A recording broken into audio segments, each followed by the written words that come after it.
Hola amigos, ¿cómo están? Ya saben que es un disfrute estar con ustedes. Como saben, ya subimos la primera parte de nuestro tema, la decena trágica, pero hoy vamos a darles la segunda y última parte. Esperamos les guste y quien no la ha visto, entre al canal, ahí la encontrarán. Si les gusta nuestro trabajo, por favor suscríbanse y denle me gusta. Toquen la campanita para nuevos videos, esto nos ayuda mucho. Yo soy Angie G y sin más, comenzamos. Cuando se instauró el gobierno de Madero, sus enemigos le hicieron la vida imposible, en especial en estos 10 días. Del 9 al 13 de febrero, sobre todo, lo que se hizo fue estrategia para poder derrocar e eliminar a Madero, con la participación y ayuda solamente de un embajador de Estados Unidos, Henry Lane Wilson. No nos adelantemos. ¿Qué sucedió después? Día 14 de febrero. El 14 de febrero llegaron a la capital las tropas de Oaxaca. Por otra parte, el general Aureliano Blanquet, que se encontraba en Toluca combatiendo al zapatismo al mando del 29º Batallón, llegó a la periferia de la Ciudad de México y permaneció en los llanos de Tlaxpana por órdenes de Huerta. Las nuevas tropas entraron en acción durante el transcurso del día, pero con resultados adversos. 2 compañías defeccionaron y se pasaron al lado de los rebeldes. Sus ataques nuevamente fracasaron. Huerta nuevamente mintió a Madero argumentando falta de fusiles y de hombres. Aunque los sublevados estaban sitiados, haciendo obvio que el levantamiento había fracasado, el objetivo de todo esto era hacer sentir incertidumbre entre la población, así como temor de una posible intervención estadounidense para justificar un golpe de Estado en aras de alcanzar la paz, que en apariencia el gobierno de Madero no lograba conseguir. Enterado de los rumores de una posible intervención estadounidense, Madero envió un telegrama a su homólogo, William H. Taft, en el que decía estar informado de un posible desembarco de tropas estadounidenses en costas mexicanas con la intención de salvaguardar los bienes y la vida de los connacionales que residían en México. Le solicitó evitar esta acción para no empeorar la situación, prometiendo salvaguardar en la medida de lo posible la vida de sus compatriotas. Día 15. El 15 de febrero, el embajador Wilson, que apoyaba los planes de los golpistas, estuvo enterado desde el principio del posible convenio con los rebeldes y lo notificó al gobierno de Estados Unidos. Además, para desacreditar al gobierno mexicano y a los embajadores latinoamericanos que estaban a favor de Madero, trató de intranquilizar a parte del cuerpo diplomático europeo, compuesto por el contraalmirante Paul von Hitze de Alemania y Francis W. Stronge de Inglaterra, Bernardo J. Collogan y Collogan de España, para que le ofrecieran su respaldo, arguyentando la incompetencia de Madero. Con el apoyo de este cuerpo diplomático, solicitó al gobierno sustituir el control del orden en la capital a los soldados por la policía, ya como diría más tarde Manuel Márquez Sterling, ministro de Cuba, esta medida le resultaba muy conveniente. El personal policíaco era de la época de Porfirio Díaz. Así se marginaba a los soldados revolucionarios y se les daba todo el mando a la policía porfirista, que apoyó en gran medida el cuartelazo. El ministro de Relaciones, Pedro Lascurain, y un grupo de 24 senadores de oposición se reunieron para pedir a Madero su renuncia. el presidente se mantuvo firme a las presiones políticas de diplomáticos y senadores. A pesar de que la casa particular de la familia Madero se encontraba lejos de los enfrentamientos bélicos, fue incendiada. Más tarde, Huerta designó al general Aureliano Blanquet para resguardar el Palacio Nacional. A las 2 de la mañana del 16 de febrero se pactó un armisticio por 24 horas. La ciudadanía salió a las calles para proveerse de alimentos. Algunas familias que habían permanecido en las zonas de peligro abandonaron sus casas hacia sitios más seguros. En el transcurso de la mañana, un grupo de carros violaron el armisticio al penetrar en la ciudadela para entregar provisiones a los rebeldes, quienes además realizaron avances en la periferia de la ciudadela para instalar sus ametralladoras. A las 2 de la tarde, el fuego se reinició. La torre de la 60ª demarcación de policía fue destruida por el bombardeo. El escritor y periodista John Kenneth Turner fue arrestado por las fuerzas rebeldes cuando intentaba tomar fotografías de las escenas. Escenas dantescas en las zonas destruidas por los cañones. El autor del libro México Bárbaro, obra que criticaba fuertemente al porfiriato, ocultó su identidad para salvaguardar su vida. Cuando Madero por segunda ocasión reclamó a Huerta la inefectividad de los ataques y la violación al armisticio, el general argumentó que todo formaba parte de su estrategia para concentrar a los rebeldes y aniquilarlos. El coronel Rubén Morales, asistente de Madero, planeó un ataque nocturno para Huerta, pero Huerta, al escucharlo, lo impidió. El secretario particular de Madero, Juan Sánchez Azcona, sorprendió a Huerta entrevistándose con Alberto García Granados y Enrique Cepeda, ambos simpatizantes de los golpistas. Alberto J. Pani, amigo y colaborador del presidente, en su informe diario le informó de la posibilidad de un acuerdo de los sitiadores y los sitiados. Desgraciadamente, y a pesar de todas las advertencias, de la patente deslealtad de Huerta, Madero continuó confiando en él. Día 17 de febrero. Por la mañana se recibió un cablegrama del presidente Taft, quien indicó a Madero que sus informes eran inexactos, explicando que las fuerzas navales estadounidenses se encontraban tan solo en una posición de precaución natural y que no existía ninguna orden de desembarco. No obstante, se encontraba al tanto de lo que ocurría en México a través de las noticias del embajador Henry Lane Wilson. Las presiones políticas por parte de los senadores de oposición, el cuerpo diplomático y Lascurain continuaron, llegando al extremo de proponer a Huerta como gobernador general de México. Madero se entrevistó con el general para preguntarle al respecto de los rumores de esta propuesta. Huerta confirmó que era cierto, pero afirmó no estar interesado en aceptarla. Poco más tarde, Gustavo Adolfo Madero, hermano del presidente, y Jesús Urrieta descubrieron que Huerta, en lugar de combatir a los rebeldes, estaba efectivamente en tratos con Félix Díaz y sus tropas. Gustavo, con pistola en mano, detuvo a Huerta y lo llevó ante Madero.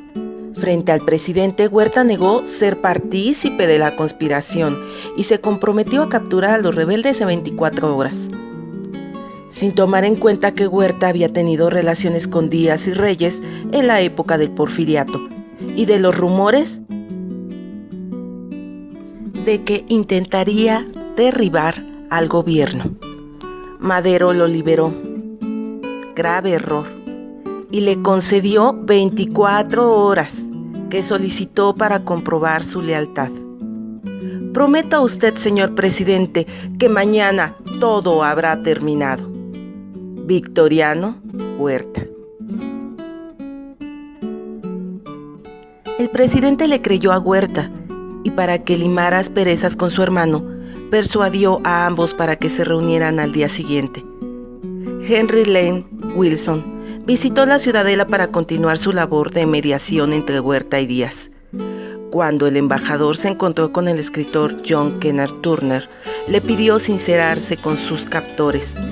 Mondragón lo sentenció a muerte. Estuvo a punto de ser fusilado. No obstante, al considerar que la acción no sería bien vista por el gobierno estadounidense, 2 días más tarde, los golpistas decidieron liberarlo. El escritor se dirigió a Veracruz para salir del país, por la noche.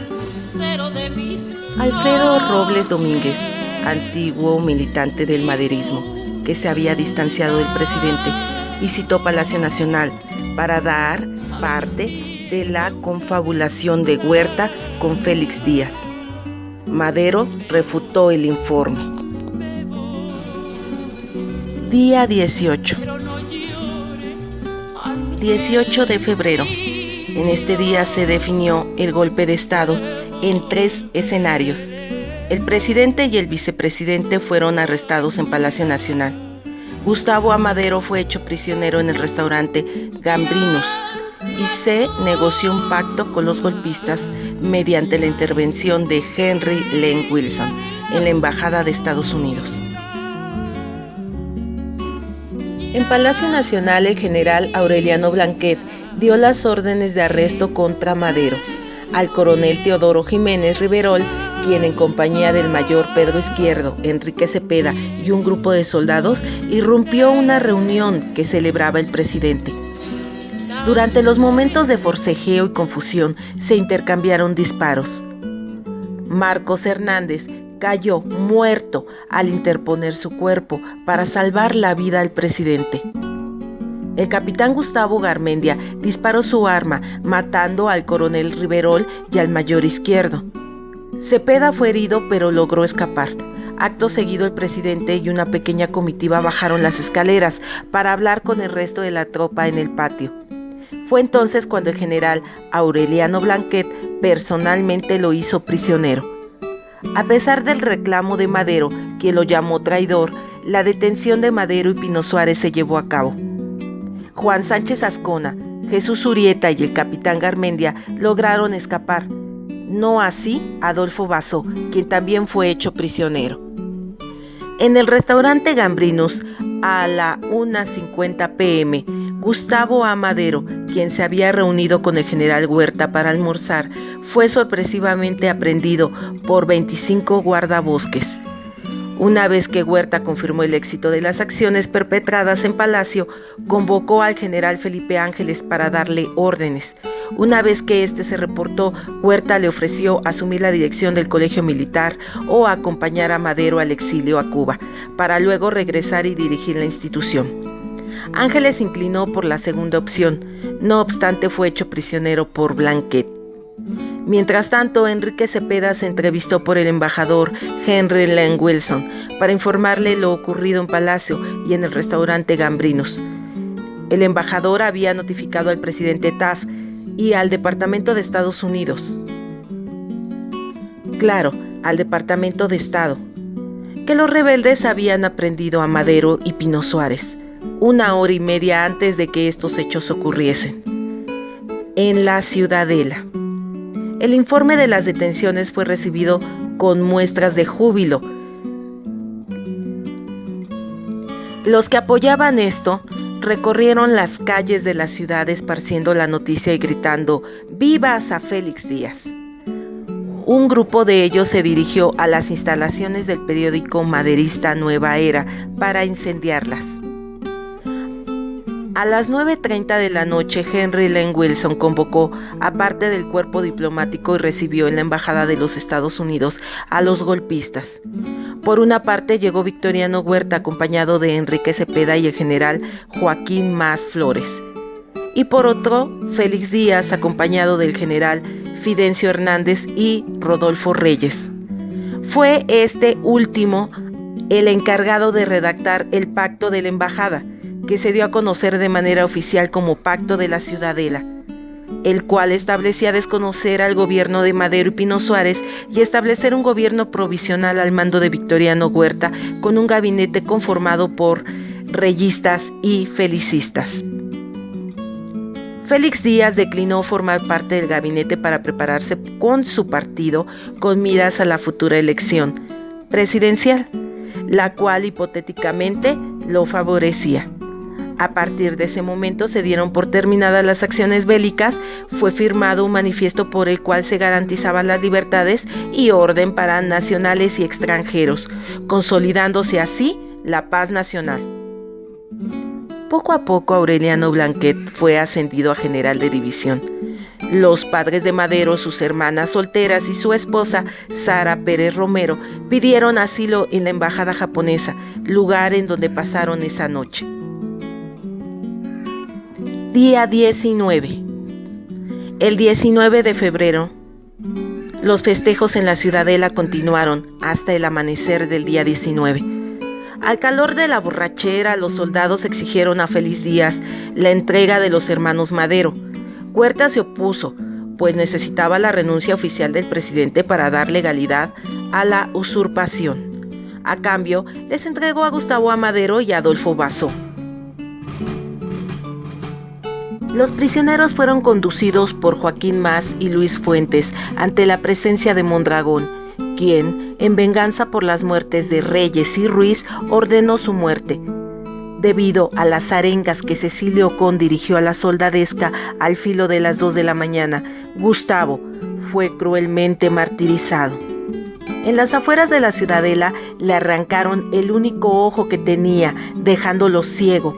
Lo patearon, lo humillaron, lo golpearon continuamente. Un capitán le disparó. Aún muerto, su cuerpo fue mutilado y los soldados le siguieron disparando. Le extrajeron el ojo postizo. Su cadáver fue quemado. Tenía 37 heridas de bala.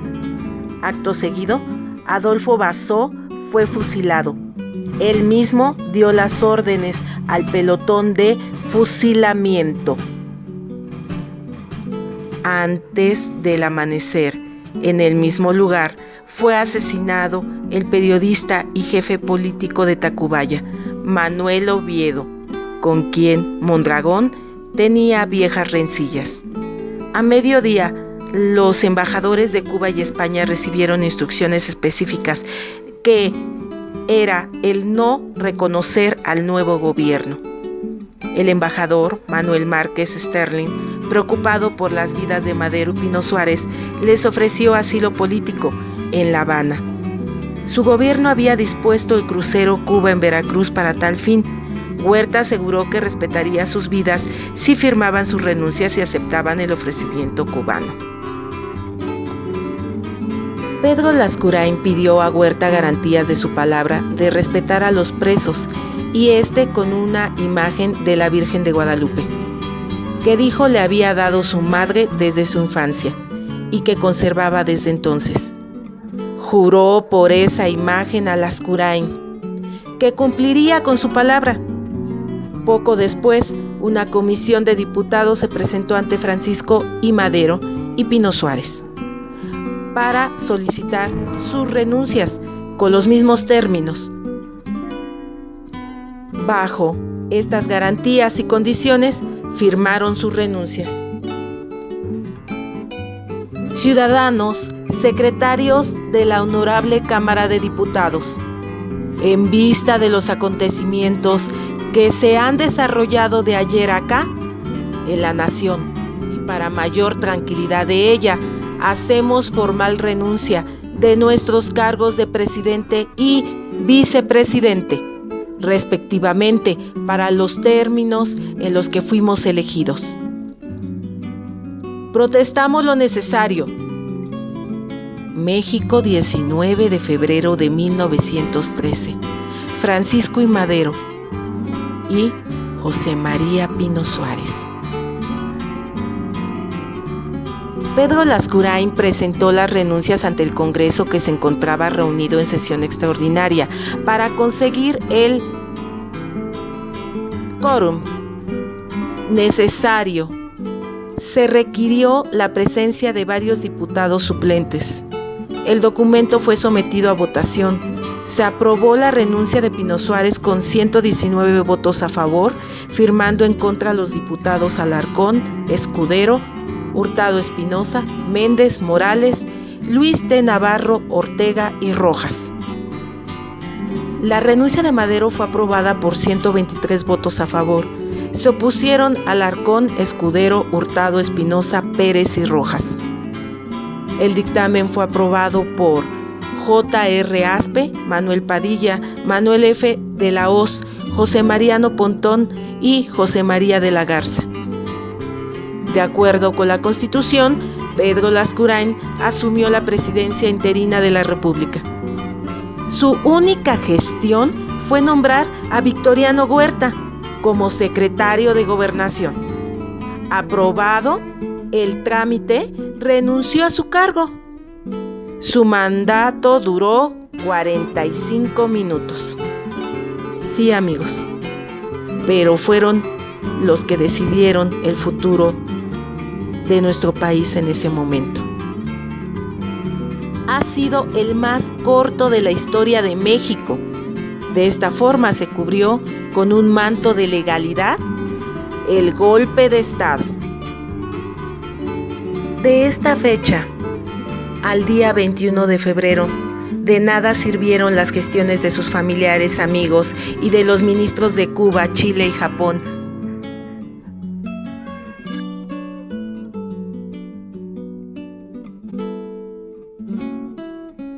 Ante Wilson, para que hiciera valer la influencia que tenía sobre Huerta, ya que el embajador le respondió que él, como diplomático, no podía interferir en los asuntos internos de México. El gabinete de Huerta se reunió para decidir el destino de Madero y Pino Suárez. No se llegó a ninguna conclusión. Sin embargo, se consideró la peligrosidad de enviarlos a Veracruz, pues en dicho estado las tropas y la marina no reconocían a Huerta hasta que el Senado reconociera al nuevo gobierno. Después Huerta realizó una recepción para el cuerpo diplomático. Durante la ceremonia, Henry Lane Wilson leyó un discurso, ya saben, repleto de halagos. El embajador de Cuba había ido a visitar a los prisioneros y ante el temor de Pino Suárez de ser asesinados, pasó la noche con ellos. Madero tenía mejor humor y motivó a los presentes para pasar una velada agradable. Pino Suárez dijo que al ya no serles de utilidad a Huerta, serían asesinados. Escribió una carta a su amigo Serapio Rendón, donde le pedía velar por sus hijos y consolar a su esposa. Por la noche, Madero recibió la visita de su madre, Mercedes González Treviño, quien le notificó lo que había pasado con Gustavo. La noticia lo trastornó. Pasó la noche llorando en silencio su muerte. El día 22 de febrero, Félix Díaz, Manuel Mondragón, Aureliano Blanquet y Victoriano Huerta coordinaron las acciones para deshacerse de Madero y Pino Suárez. Lane Wilson estuvo al tanto de las mismas. Alrededor de las 6 de la tarde, el mayor de rurales, Francisco Cárdenas, fue llamado a presentarse a los salones de la presidencia.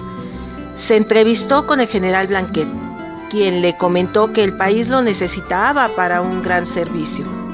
A continuación, fue presentado al ministro de Guerra, Manuel Mondragón, quien le explicó que la misión consistía en matar a Madero y Pino Suárez, fingiendo un asalto.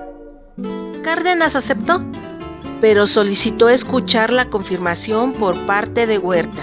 Este le dijo que la resolución por el bien de la patria había sido consensuada por el Consejo de Ministros. Cuando Cárdenas preguntó por la vida del general Felipe Ángeles, Huerta accedió a respetarla. Aureliano Blanquet le ordenó al cabo Rafael Pimienta que se reportase con Cárdenas para ayudarlo en la comisión. Una vez iniciada la operación, Huerta se dirigió a la embajada estadounidense, en donde habían hecho una recepción con la cual celebraban el natalicio de George Washington. De acuerdo con Marcus Stirling, a las 10 de la noche de esa noche se habían acostado Madero, Pino Suárez y Ángeles. 20 minutos más tarde, los despertaron con la noticia de que serían trasladados. Madero preguntó al guardia por qué no se les había informado antes para estar vestidos. El coronel Joaquín Chicarro, encargado de la custodia de los prisioneros, les notificó que serían llevados a la penitenciaría de Lecumberri. El general Ángeles incorporó preguntando si él sería trasladado, a lo cual Cárdenas contestó: «No, general, usted se queda aquí, es la orden que tenemos». El expresidente y el ex vicepresidente fueron bajados al patio del palacio, donde 2 vehículos les esperaban. Ambos vehículos fueron conseguidos por Cecilio Com. Uno de ellos, en el que viajó Madero, era un Perles reformado. Como un Picard, fue rentado por Ignacio de la Torre y Mier y conducido por Ricardo Hernández. El otro, en el que viajó Pino Suárez, era un Protos, propiedad de Alberto Murphy, y fue conducido por Ricardo Romero. La pequeña escolta militar estuvo conformada por Francisco Cárdenas, Rafael Pimienta, Francisco Ugalde y Agustín Figueres. Cecilio Con llamó por teléfono al director de la penitenciaría, Luis Ballesteros, para avisarle que la caravana ya había salido. Al momento de llegar a Lecumberri, los automóviles pasaron de largo la entrada principal y se desviaron hacia el extremo más apartado de la penitenciaría. Francisco Cárdenas, el hombre encargado de asesinar a Madero, le ordenó: «¡Baje usted, carajo!», y ante la negativa de este, le disparó en la cabeza, muriendo en el asiento del coche. Por su parte, Pino Suárez intentó huir, pero fue herido por Rafael Pimienta. Fue rematado en el suelo. Su cuerpo registró 13 impactos de bala. Acto seguido, los militares, para simular el asalto, dispararon contra los vehículos y limpiaron las manchas de sangre que había en el interior de los automóviles. Los encontraba con testigos, choferes, sobre todo testigos involuntarios de los asesinatos, pero estos fueron conminados a guardar silencio. Poco después de la medianoche, Cárdenas se reportó en Palacio para rendir su informe al general Victoriano Huerta. Este se encontraba en medio de una conferencia de prensa notificando que una multitud iracunda había asaltado a la escolta que custodiaba y conducía a Madero y Pino Suárez.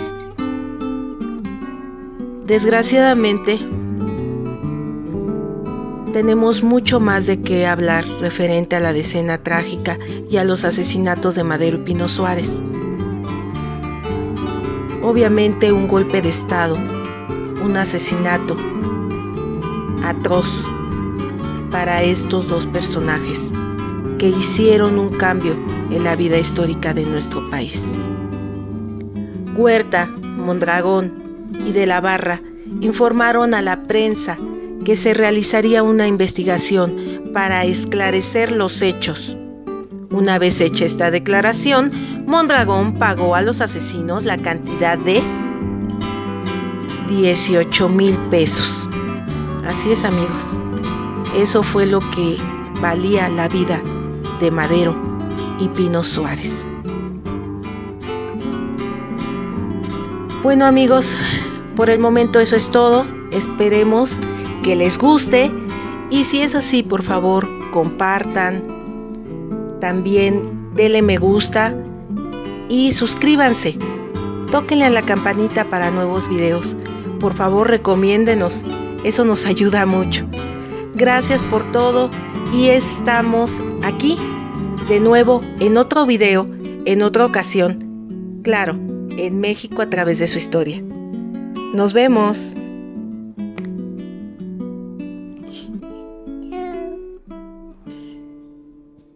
Chao.